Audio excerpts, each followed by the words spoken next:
நானும் இஸ்லாத்தை பாதுகாத்தேன். இஸ்லாம் என்பது யாரு? ரசூல் ஸல்லல்லாஹு அலைஹி வஸல்லம் அவர்கள்.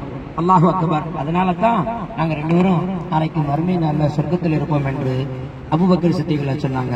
நாமும் உலகத்தில் வாழுகிற பொழுது இஸ்லாத்தை பாதுகாக்கக்கூடிய நல்ல மக்களாக அல்லாஹ் நம்மளையும் நம்முடைய சந்ததிகளையும் அல்லாஹ் நசீபாக்கி தந்திர புரிவானாக. அப்படி வாழ்வதற்கு நசீபாக்கி தருவானாக. ஆமீன். இஸ்லாத்தை பாதுகாப்பதுன்னா எப்படிங்க?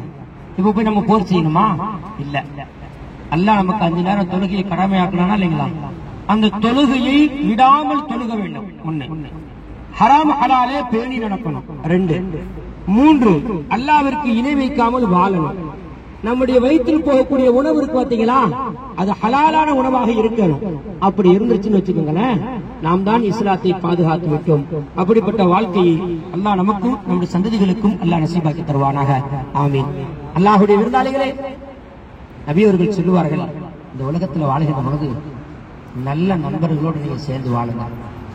அப்படி சேர்ந்து வாழ்ந்தால் அந்த நல்ல நண்பர் நாளைக்கு மறுமை நாளில் சுவனத்தில் இருப்பார். அவரோடு அல்லாஹ் உங்களையும் சேர்த்து வைப்பான்.